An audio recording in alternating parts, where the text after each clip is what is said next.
இந்த வீடியோவை உங்களுக்கு வழங்குவோர் மாலை முரசு செய்திகள் தொலைக்காட்சியின் படிப்போம் ஜெயிப்போம் உயர்கல்வியை தேர்ந்தெடுப்பதில் உள்ள சந்தேகங்களை தீர்க்கும் நிகழ்ச்சி தினமும் மாலை 5 மணிக்கு.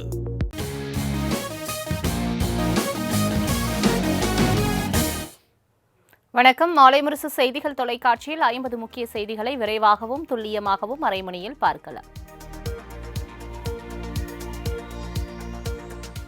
வங்கக்கடலில் இன்று காற்றழுத்த தாழ்வு பகுதி உருவாக வாய்ப்புள்ளதாக சென்னை வானிலை ஆய்வு மையம் கணித்துள்ளது.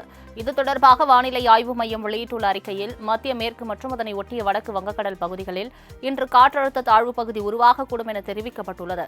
இதன் காரணமாக இன்றும் நாளையும் கோவை, நீலகிரி மாவட்டங்களில் மிக கனமழைக்கும், திருப்பூர், திண்டுக்கல், தேனி, தென்காசி, நெல்லை, கன்னியாகுமரி ஆகிய 6 மாவட்டங்களில் கனமழைக்கும் வாய்ப்பு உள்ளதாக கணிக்கப்பட்டுள்ளது.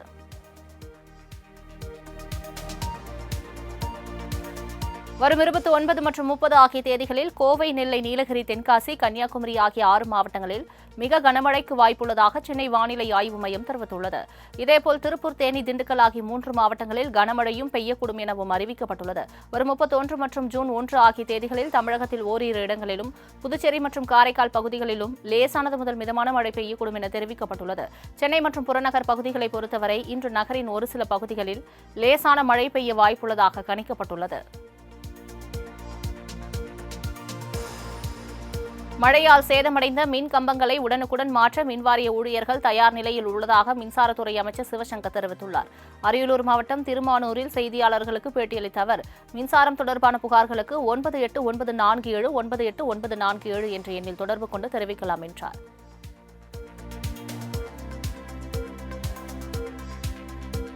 உதகையில் உள்ள கல்லட்டி மலைப்பாதையின் 20வது கொண்டை ஊசி வளைவில் ராட்சதபாறை உருண்டு விழுந்ததில் சாலை சேதமடைந்தது. நீலகிரி மாவட்டம் உதகையில் கடந்த 2 தினங்களாகவே பரவலாக கனமழை பெய்து வருகிறது.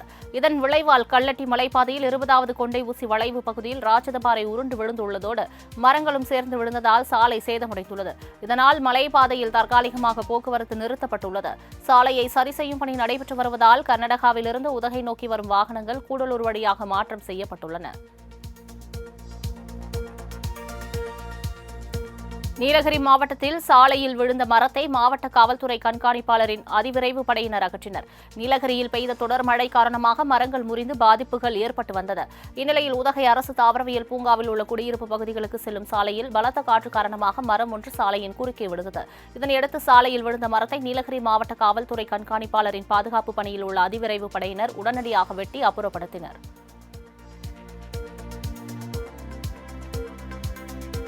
தமிழகத்தில் ஜூன் 19ஆம் தேதி மாநிலங்களவை தேர்தல் நடைபெறும் என தேர்தல் ஆணையம் அறிவித்துள்ள நிலையில், திமுக சார்பில் களமிறங்கும் 4 மாநிலங்களவை வேட்பாளர்கள் யார் என்பது குறித்து தகவல் வெளியாகியுள்ளன. 6 மாநிலங்களவை இடங்களில் 4 இடங்கள் திமுக வசம் வர உள்ளதாக கூறப்படும் நிலையில், இதில் ஏற்கனவே மாநிலங்களவை உறுப்பினராக உள்ள மூத்த வழக்கறிஞர் வில்சன், MM அப்துல்லா ஆகியோருக்கு மீண்டும் வாய்ப்பு வழங்கப்படலாம் என்று கூறப்படுகிறது. இதேபோல் மக்கள் நீதி மய்யம் கட்சிக்கு ஒரு ராஜ்யசபா சீட் உறுதியாகியுள்ளதாக கூறப்படுகிறது.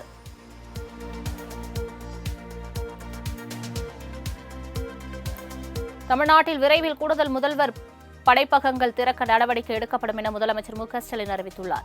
ஏற்கனவே உள்ளது போல வைஃபை, லேப்டாப் வசதியுடன் கூடுதல் படைப்பகங்கள் திறக்க நடவடிக்கை எடுக்கப்படும். தொழில்நுட்ப சூழலுக்கு ஏற்ப மாணவர்களை அழைத்து செல்லும் வாயிற்கதவுதான் முதல்வர் படைப்பகம் என முதலமைச்சர் தனது எக்ஸ் பக்கத்தில் குறிப்பிட்டுள்ளார். நாட்டு மக்களை பற்றி கவலைப்படாதே, ஸ்டாலின் தனது குடும்ப உறுப்பினர்களின் நிதியை காப்பாற்றவே நிதி ஆயோக் கூட்டத்தில் பங்கேற்றதாக எடப்பாடி பழனிசாமி குற்றம் சாட்டியுள்ளார். விழா மேடையில் பேசிய எடப்பாடி பழனிசாமி, டாஸ்மாக் முறைகேடு வழக்கில் உச்சநீதிமன்றம் தடையை நீக்கினாலே 2026 தேர்தலின் போது திமுகவினர் பாதி பேர் சிறையில் இருப்பார்கள் என்றார். அதிமுக இருக்கும் வரை திமுக வெற்றி பெறும் என்ற ஸ்டாலின் கனவு நிறைவேறாது என கூறிய எடப்பாடி, வரும் 2026 தேர்தலில் வாரிசு அரசியலுக்கும் குடும்ப ஆட்சிக்கும் முற்றுப்புள்ளி வைப்போம் என்றார்.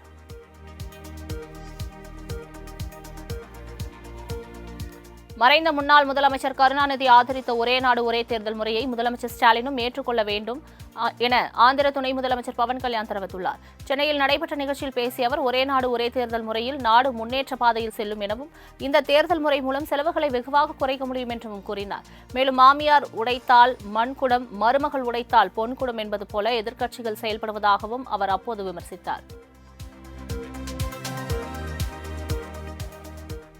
ஒரே நாடு ஒரே தேர்தல் நடத்துவதால் தேர்தல் செலவுகள் மிச்சமாகும் என நயினார் நாகேந்திரன் கோரிக்கை விடுத்துள்ளார். சென்னை திருவான்மியூரில் பாஜக சார்பில் ஒரே நாடு ஒரே தேர்தல் குறித்து கருத்தரங்கு நடைபெற்றது. இதில் சிறப்பு விருந்தினராக ஆந்திர துணை முதலமைச்சர் பவன் கல்யாண் கலந்து கொண்டார். அப்போது பேசிய தமிழக பாஜக தலைவர் நயினார் நாகேந்திரன், தமிழ் தெலுங்கு இடையே நிறைய தொடர்பு உள்ளதாக கூறியவர், கலாச்சாரம் பண்பாட்டால் ஆந்திராவுக்கும் தமிழகத்துக்கும் இணைந்தவை எனவும் கூறினார்.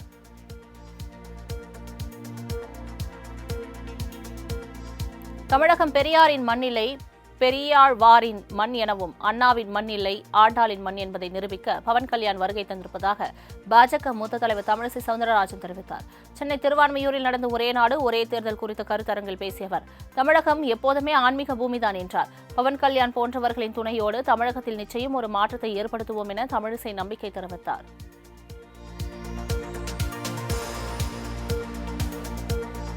பெண்ணாகரம் இடைத்தேர்தல் பார்முலாவை பயன்படுத்தி சேலத்தில் உள்ள 11 தொகுதியிலும் வெற்றி பெறுவோம் என அமைச்சர் ஏவாவேலு திட்டவட்டமாக தெரிவித்தார். சேலம் மாவட்டத்தின் தேர்தல் பொறுப்பாளராக பொதுப்பணித்துறை அமைச்சர் ஏவாவேலு நியமிக்கப்பட்ட பின்னர் அவர் தலைமையில் முதல் செயற்குழு கூட்டம் நேற்று நடைபெற்றது. கூட்டத்தில் பேசிய அமைச்சர் ஏவாவேலு, 1971ஆம் ஆண்டுக்கு பிறகு நடைபெற்ற தேர்தல்களில் நாம் பல்வேறு தொகுதிகளை இழந்துவிட்டதாக குறிப்பிட்ட அவர், தேர்தல் வெற்றிக்காக கட்சியின் தலைமை சொல்லும் ரகசியங்களை எக்காரணம் கொண்டும் வெளியே சொல்லாதீர்கள் என வலியுறுத்தினர்.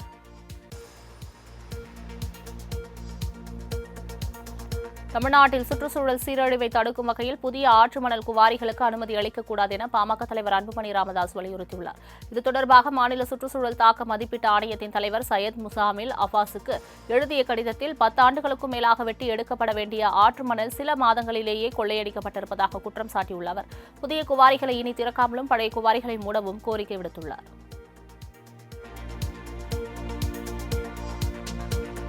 தமிழ்நாடு மற்றும் புதுச்சேரியில் 10 மற்றும் 12ஆம் வகுப்பு பொதுத் தேர்வில் சிறந்த மதிப்பெண்கள் பெற்ற மாணவ செல்வங்களை பாராட்டி தாவேக தலைவர் விஜய் விருது வழங்க உள்ளார். முதற்கட்டமாக வரும் 30ஆம் தேதி மாமல்லபுரத்தில் நடைபெறும் பாராட்டு விழாவில் விஜய் கலந்து கொண்டு மாணவர்களுக்கு சான்றிதழும் ஊக்கத்தொகையும் வழங்கி கௌரவிக்க உள்ளார். தாவேக பொதுச் செயலாளர் புசியானது வெளியிட்டுள்ள அறிக்கையில் இந்த தகவலை தெரிவித்திருக்கிறார்.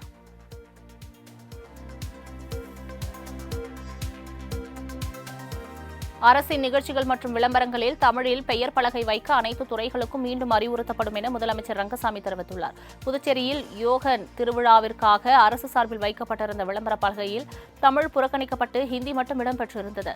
இந்த நிலையில் அரசு நிகழ்ச்சி ஒன்றில் பங்கேற்ற முதலமைச்சர் ரங்கசாமி, அரசு நிகழ்ச்சியின் அழைப்புதழ்கள், விளம்பர பலகைகள் தமிழில் இருக்க வேண்டும் என ஏற்கனவே உத்தரவிட்டுள்ளதாகவும், இது தொடர்பாக அனைத்து அரசு துறைகளுக்கும் மீண்டும் அறிவுறுத்தப்படும் எனவும் கூறினார்.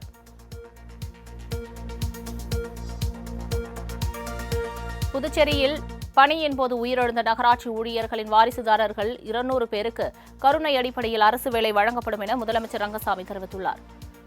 கருவடிக்குப்பம் பகுதியில் மத்திய அரசின் நமஸ்தே திட்டத்தின் கீழ் உழவர்களை நகராட்சி மற்றும் தனியார் நிறுவனம் இணைந்து தூய்மை பணியாளர்களுக்கான திறன் மேம்பாட்டு பயிற்சி பட்டறையை நடத்தியது.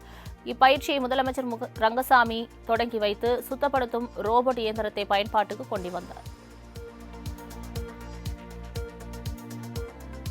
சென்னை அனகாபுத்தூர் அடையாறு ஆற்றங்கரையோரம் ஆக்கிரமித்து கட்டப்பட்டிருந்த வீடுகளை அப்புறப்படுத்தியதற்கு மே 17 இயக்க ஒருங்கிணைப்பாளர் திருமுருகன் காந்தி கண்டனம் தெரிவித்துள்ளார். அனகாபுத்தூரில் செய்தியாளர்களை சந்தித்து பேசிய அவர், அரசு முறையாக வேலை செய்யவில்லை எனவும், பெரிய நிறுவனத்திற்கு ஆதரவாக அதிகாரிகள் செயல்படுகிறார்கள் எனவும் குற்றம் சாட்டினார்.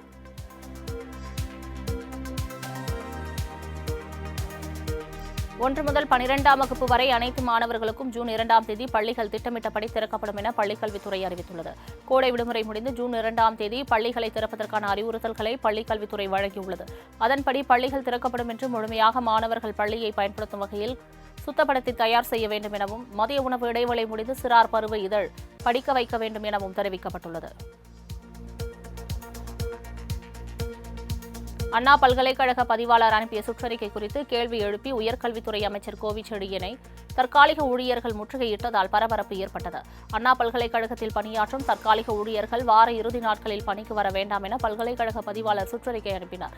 இதற்கு எதிராக பணியாளர்கள் கேள்வி எழுப்பியதற்கு பல்கலைக்கழகம் உரிய பதில் அளிக்காததால் ஊழியர்கள் அதிருப்தி அடைந்தனர். இந்நிலையில் பல்கலைக்கழக நிகழ்ச்சிக்கு வருகை தந்த அமைச்சரின் காரை முற்றுகையிட்டு சுற்றறிக்கை தொடர்பாக கேள்வி எழுப்பினர்.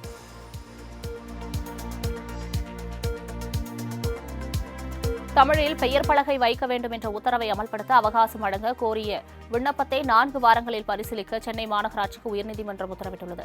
கடைகளுக்கு தமிழில் பெயர் வைக்க வேண்டும் என்ற உத்தரவை அமல்படுத்த அவகாசம் வழங்க கோரி வழக்கு தொடரப்பட்டுள்ளது. கால அவகாசம் கோரும் விண்ணப்பத்தை 4 வாரங்களில் பரிசீலிக்க சென்னை மாநகராட்சிக்கு உயர்நீதிமன்றம் உத்தரவிட்டுள்ளது. அதுவரை கடும் நடவடிக்கைகள் எடுக்கக்கூடாது எனவும் உத்தரவு பிறப்பிக்கப்பட்டுள்ளது. திருவாரூர் தியாகராஜ சுவாமி கோவிலுக்கு சொந்தமான சொத்துக்களை முறையாக நிர்வகிக்காதது குறித்து அறநிலையத்துறை அனுப்பிய நோட்டீஸுக்கு 4 வாரங்களில் பதிலளிக்க வேளக்குறிச்சி மடாதிபதிக்கு சென்னை உயர்நீதிமன்றம் உத்தரவிட்டுள்ளது. இக்கோவிலுக்கு சொந்தமான 3000 ஏக்கர் நிலம் தற்போது 1300 குறைந்தது குறித்து விளக்கம் அளிக்க நோட்டீஸ் அனுப்பப்பட்டது. இதை எதிர்த்து மடாதிபதி சென்னை உயர்நீதிமன்றத்தில் வழக்கு தொடர்ந்த நிலையில் வழக்கை விசாரித்த நீதிமன்றம் மனுவை தள்ளுபடி செய்து நோட்டீஸ் குறித்து 4 வாரங்களில் பதிலளிக்க உத்தரவிட்டது. தமிழகத்தில் உள்ள பனை தொழிலாளர்களுக்கு காவல்துறையினர் இடையூறு செய்து வருவதாக தமிழ்நாடு பனை தொழிலாளர் நலவாரிய தலைவர் எர்ணாவூர் நாராயணன் குற்றம் சாட்டியுள்ளார். ராமநாதபுரத்தில் நடைபெறவுள்ள பனை தொழிலாளர்கள் பாதுகாப்பு மாநாடு குறித்து தென்மண்டல அளவிலான ஆலோசனைக் கூட்டம் தூத்துக்குடியில் நடைபெற்றது. இதில் பங்கேற்று பேசிய எர்ணாவூர் நாராயணன் தங்களது உயிரை பணயம் வைத்து பனைமரம் ஏறி தொழில் செய்து வரும் பனை தொழிலாளர்களுக்கு காவல்துறையினர் இடையூறு செய்து வருவதாக குற்றம் சாட்டியுள்ளார். சென்னை வியாசார்பாடி பகுதியில் தீ விபத்து ஏற்பட்ட சம்பவம் பரபரப்பை ஏற்படுத்தியுள்ளது. சத்தியமூர்த்தி நகர் பகுதியில் உள்ள ஒரு குடிசையில் திடீரென கரும்புகை வந்துள்ளது. இதனையடுத்து தீ மளமளவென எரிய தொடங்கியதால் அப்பகுதி மக்கள் வீட்டை விட்டு வெளியே வந்தனர். இதுகுறித்து தகவல் அறிந்து வந்த தீயணைப்புத் துறையினர் சுமார் 1.5 மணி நேரம் போராட்டத்திற்கு பிறகு தீயை அணைத்தனர். மேலும் இந்த விபத்தில் 20க்கும் மேற்பட்ட குடிசைகள் முற்றிலும் எரிந்து சேதமானது. சிவகங்கை மாவட்டம் திருப்பத்தூரில் பயணிகளை ஏற்ற மறுத்தால் தனியார் பேருந்துகள் மீது குற்ற நடவடிக்கை பதியப்படும் என்று வட்டார போக்குவரத்து அலுவலர் எச்சரிக்கை விடுத்துள்ளார். மதுரையிலிருந்து திருப்பத்தூர் வழியாக தேவக்கோட்டை, காரைக்குடி உள்ளிட்ட பகுதிகளுக்கு செல்லும் தனியார் பேருந்துகள் திருப்பத்தூர் பயணிகளை ஏற்ற மறுப்பதாக கூறி பொதுமக்கள் அடிக்கடி சாலை மறியலில் ஈடுபட்டு வந்தனர். இப்பிரச்சினைக்கு தீர்வு காணும் வகையில் காவல் துணை கண்காணிப்பாளர் அலுவலகத்தில் சமாதான கூட்டம் நடைபெற்றது. இதில் பயணிகளை ஏற்ற மறுத்தால் குற்ற வழக்கும் மோட்டார் வாகன சட்டப்படி நடவடிக்கையும் எடுக்கப்படும் என்று எச்சரிக்கப்பட்டுள்ளது. குடியாத்தம் அருகே ஹோட்டலில் வாங்கிய பூரி உருளைக்கிழங்கில் பள்ளி இறந்து கிடந்த சம்பவம் அதிர்ச்சியை ஏற்படுத்தியுள்ளது. வேலூர் மாவட்டம் எர்த்தாங்கல் பகுதியை சேர்ந்த ராகராஜ் தனது மகளுக்காக லிங்குன்றம் பேருந்து நிறுத்தம் அருகே உள்ள ஹோட்டலில் பூரிக்கிழங்கு வாங்கினார். இதனையடுத்து வீட்டுக்கு சென்று அதனை சாப்பிட்ட போது அதில் பள்ளி ஒன்று இறந்து கிடந்தது. இதை அறியாமல் 11 வயது சிறுமி சாப்பிட்டதால் வாந்தி பேதியால் அவதியடைந்தார். பின்னர் அவர் குடியாத்தம் அரசு மருத்துவமனையில் அனுமதிக்கப்பட்டார். இதுகுறித்து நாகராஜ் குடியாத்தம் காவல் நிலையத்தில் புகார் அளித்துள்ளார்.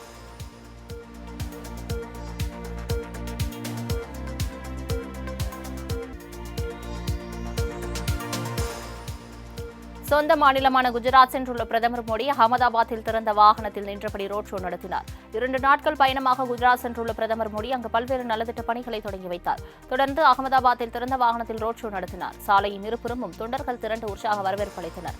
அகமதாபாத்தில் திறந்த வாகனத்தில் சென்றபடி சாலையின் இருபுறமும் திரண்டிருந்த தொண்டர்களை நோக்கி பிரதமர் மோடி கையசைத்தபடியே உற்சாகமாக சென்றார்.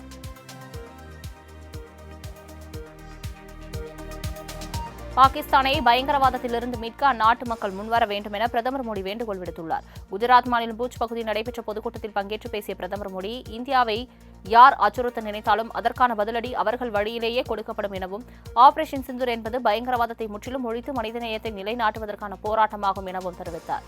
பாகிஸ்தான் குடிமக்கள் உண்ணும் உணவு அமைதியான சூழலுக்கு மத்தியில் இருக்க வேண்டுமே தவிர தோட்டாக்களுக்கு மத்தியில் அல்ல என வலியுறுத்தினார்.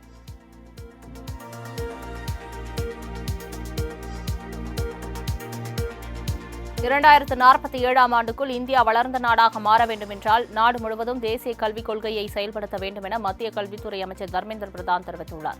இங்கிலாந்தில் உள்ள லிவர்பூல் பல்கலைக்கழக நிகழ்ச்சியில் கலந்து கொண்ட பின் செய்தியாளர்களை சந்தித்த அவர் இதனை தெரிவித்தார். இந்தியாவில் மொத்தமுள்ள 300 மில்லியன் மாணவர்களில் 40 மில்லியன் மாணவர்கள் மட்டுமே உயர்கல்வி பயில்வதாக தெரிவித்தார்.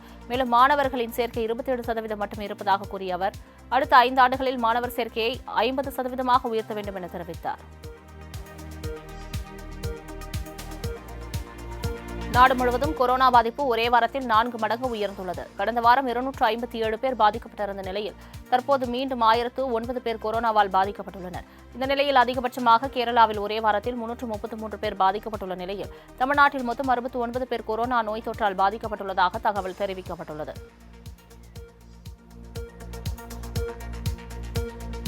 மும்பையில் 4 மணி நேரத்தில் 25 சென்டிமீட்டர் மழை பதிவாகியுள்ளது. 70 ஆண்டுகளுக்கு பிறகு மும்பையில் 17 நாட்கள் முன்னதாகவே தென்மேற்கு பருவமழை தொடங்கியுள்ளது. மும்பையில் கனமழை பெய்யும் என எச்சரிக்கப்பட்ட நிலையில் நகரின் பல்வேறு பகுதிகளில் கனமழை வெளுத்து வாங்கியது. இதன் காரணமாக தாழ்வான பகுதிகளாக உள்ள குர்லா, சியான், தாதர், பரேல் மற்றும் அதனை சுற்றிய இடங்களில் வீடுகளுக்குள் வெள்ளம் புகுந்தது. சாலைகளில் 3 அடி உயரத்திற்கு மழைநீர் தேங்கியதால் போக்குவரத்து பாதிக்கப்பட்டதுடன் மக்களின் இயல்பு வாழ்க்கையும் பாதிக்கப்பட்டுள்ளது.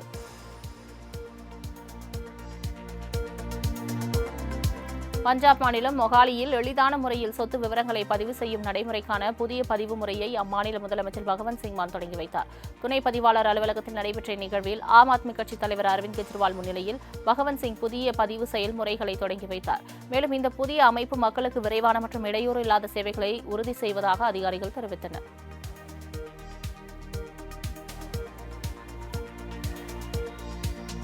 ஆந்திர மாநிலத்தில் சர்வதேச யோகா தினத்தை முன்னிட்டு நடத்தப்பட்ட யோகா பயிற்சியில் ஏராளமான மக்கள் கலந்து கொண்டனர். ஆண்டுதோறும் ஜூன் 21ஆம் தேதி உலக யோகா தினம் கடைபிடிக்கப்பட்டு வருகிறது. இந்நிலையில் ஆந்திர பிரதேசத்தில் யோகா தினத்தையொட்டி யோகா பயிற்சி செய்ய மக்களை ஊக்குவிக்கும் விதமாக மே 21ஆம் தேதி முதல் ஜூன் 21ஆம் தேதி வரை யோகாந்திரா என்ற ஒரு மாத கால யோகா பயிற்சி நடத்தப்படுகிறது. அதன் ஒரு பகுதியாக விஜயவாடாவில் நடைபெற்ற யோகா பயிற்சியில் ஏராளமான மக்கள் கலந்து கொண்டு யோகா உடற்பயிற்சி செய்தனர்.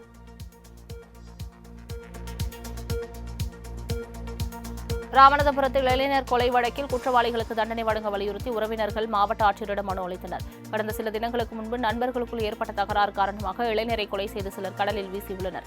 இந்நிலையில் முக்கிய குற்றவாளிகளுக்கு கடுமையான தண்டனை வழங்க வேண்டும் என உறவினர்கள் மாவட்ட ஆட்சியரிடம் மனு அளித்தனர். வேலூரில் வீடு கட்டித் தருவதாக கூறி பலரிடம் 5 கோடி ரூபாய் மோசடி செய்தவர்களை கைது செய்ய வேண்டும் என பாதிக்கப்பட்டவர்கள் காவல் நிலையத்தில் புகார் அளித்தனர். சத்துவாச்சேரி பகுதியைச் சேர்ந்த 4 பேர் பலரிடம் வீடு கட்டித் தருவதாகவும் மகள் திருமண செலவுக்கு என பல்வேறு பொய்களை கூறி 5 கோடி ரூபாய் மோசடி செய்து தலைமறைவாகிவிட்டனர். இதனையடுத்து அவர்களை கைது செய்ய வேண்டும் என காவல் நிலையத்தில் புகார் அளித்த பாதிக்கப்பட்டவர்கள் அவர்களிடமிருந்து பணத்தை மீட்டு தருமாறு கோரிக்கை விடுத்துள்ளனர்.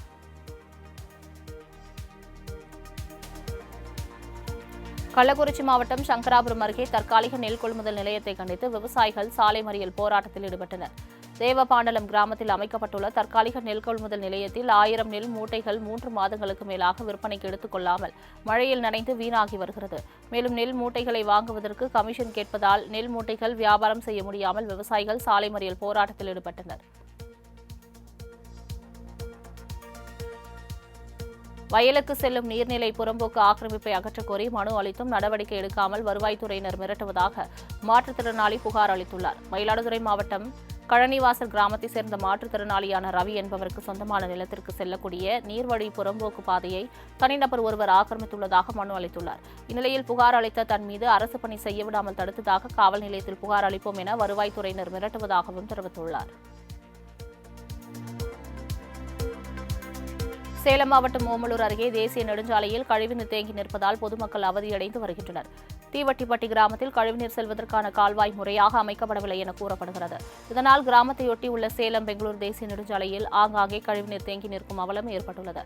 இதனால் வாகன ஓட்டிகளும் சாலையை ஒட்டியுள்ள குடியிருப்பு வாசிகளும் நோய் தொற்று பாதிப்புக்கு ஆளாகி வருகின்றனர்.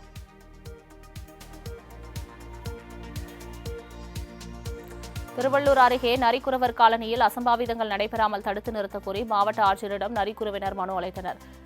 அதிகத்தூர் ஊராட்சியில் நரிக்குறவர்கள் 50க்கும் மேற்பட்டோர் வசித்து வருகின்றனர். இந்நிலையில் ஷீலா என்பவர் கொடுத்த கடனை கேட்டு கஞ்சா புதையில் இருக்கும் இளைஞர்களை துணைக்கு அழைத்து வந்து ஆஷாவிடம் தகராறில் ஈடுபட்டுள்ளார். இதுகுறித்து காவல்துறை நடவடிக்கை எடுக்காததால் ஆட்சியரிடம் நரிக்குறவினர் பெண்கள் புகார் மனு அளித்தனர்.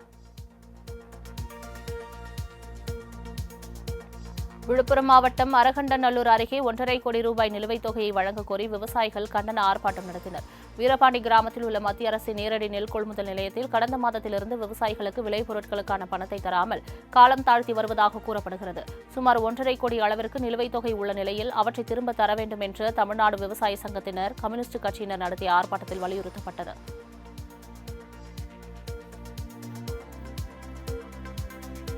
மதுரை ஆணையூர் பகுதியில் சாலை அமைக்க கோரி பெண்கள் நூதன முறையில் போராட்டத்தில் ஈடுபட்டனர். ஆணையூர் இந்திரா நகர் முத்தாலம்மன் கோவில் தெரு பகுதியில் 100க்கும் மேற்பட்ட குடியிருப்புகள் உள்ளன. கடந்த சில ஆண்டுகளுக்கு முன் சிமெண்ட் சாலைகளை அகற்றிவிட்டு குடிநீர் குழாய்கள் பதித்துள்ளனர். பின்னர் குடிநீர் குழாய்கள் அமைக்கும் பணி முடிந்த நிலையில் குழாய்களில் உடைப்பு ஏற்பட்டு சாலைகளில் கழிவுநீர் பெருக்கெடுத்து ஓடுகிறது. இதுகுறித்து பலமுறை மனு அளித்தும் எந்தவித நடவடிக்கையும் எடுக்காததால் தெருவில் தேங்கியிருந்த கழிவுநீரில் பூச்செடிகளை நட்டு நூதன போராட்டத்தில் பெண்கள் போராட்டம் நடத்தினர்.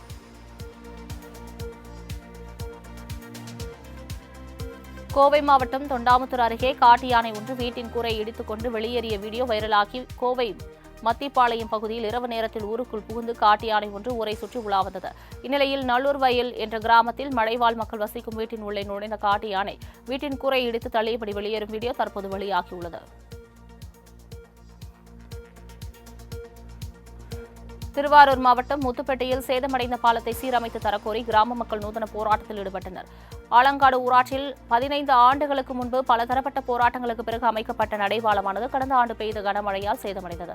அதனை சீரமைக்க மாவட்ட நிர்வாகத்திடம் ஓராண்டுக்கு மேலாக வலியுறுத்தியும் எவ்வித நடவடிக்கையும் எடுக்காததால் சேதமடைந்த பாலத்திற்கு கண்ணீர் அஞ்சலி போஸ்டர் அடித்த கிராம மக்கள் ஒருவருக்கு கையில் மாவுகட்டு போட்டபடி இறந்தது போல் நடிக்க வைத்து நூதன போராட்டம் நடத்தினர்.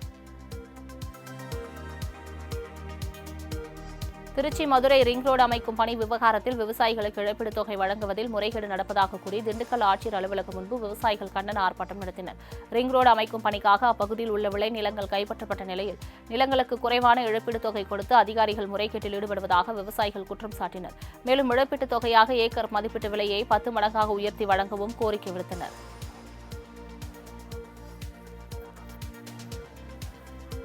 சவுதி அரேபியாவில் சிக்கித் தவிக்கும் கணவரை மீட்டுத் தரக்கோரி மாவட்ட ஆட்சியரிடம் மனைவி கண்ணீருடன் மனு அளித்தார்.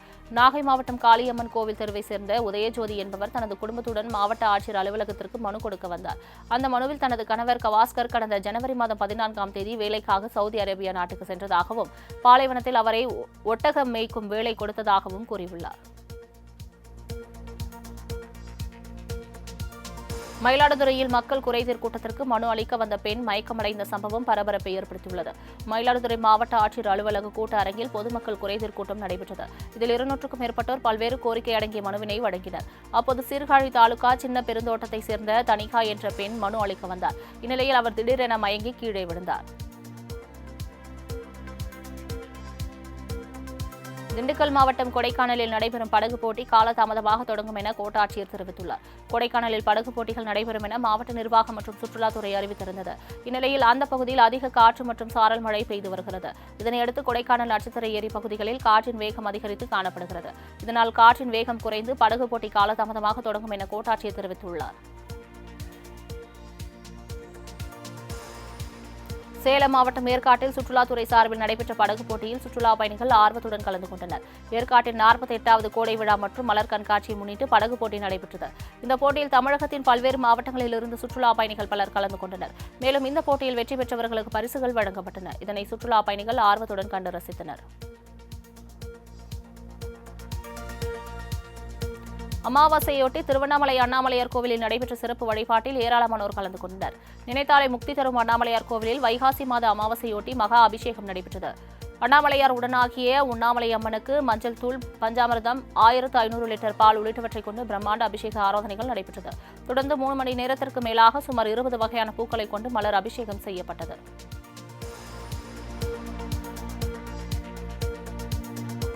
துருக்கி அதிபர் எர்டோகனை ஷெரீஃபுடன் பாகிஸ்தான் பிரதமர் ஷெபாஸ் ஷெரீப் சந்தித்து பேசினார். அப்போது இரு நாட்டு உறவு, வர்த்தகம் உட்பட பல்வேறு விவகாரங்கள் குறித்து ஆலோசனை நடத்தியதாக தகவல் வெளியாகியுள்ளது. இந்தியா மீதான தாக்குதலுக்கு துருக்கி வழங்கிய ஆயுதங்கள், ட்ரோன்களை பாகிஸ்தான் பயன்படுத்தியது. இதனால் இந்தியாவில் துருக்கிக்கு எதிராக குரல் எழுந்தது. இந்நிலையில் துருக்கி சென்றுள்ள பாகிஸ்தான் பிரதமர் ஷெபாஸ் ஷெரீப் தலைநகர் அங்காராவில் துருக்கி அதிபர் எர்டோகன் ஷெரீஃபை சந்தித்தார். ஐபிஎல் கிரிக்கெட் தொடரில் 7 விக்கெட் வித்தியாசத்தில் மும்பை வீழ்த்தி அபார வெற்றி பெற்ற பஞ்சாப் கிங்ஸ் அணி 19 புள்ளிகளுடன் முதல் அணியாக டாப் 2 இடத்தை உறுதி செய்துள்ளது. ஜெய்ப்பூரில் நடைபெற்ற 69வது லீக் ஆட்டத்தில் மும்பை இந்தியன்ஸ், பஞ்சாப் கிங்ஸ் அணிகள் ஆடின. இதில் முதலில் ஆடிய மும்பை அணி 20 ஓவரில் 7 விக்கெட்டை இழந்து 184 ரன்கள் எடுத்தது. இதனையடுத்து 185 ரன்கள் எடுத்தால் வெற்றி என்ற இலக்கை நோக்கி களமிறங்கிய பஞ்சாப் அணி 18.3 ஓவர்களில் 3 விக்கெட்களை மட்டுமே இழந்த 187 ரன்கள் எடுத்து அபார வெற்றி பெற்றது.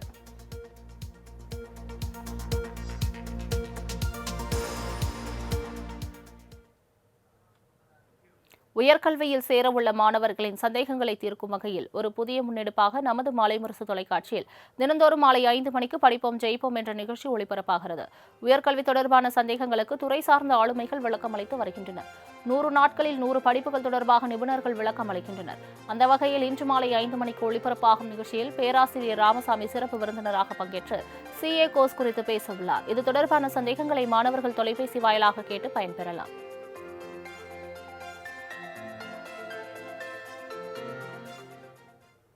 டெல்டாவில் நிலவும் வானிலை நிலவரங்கள் குறித்து தற்போது பார்க்கலாம்.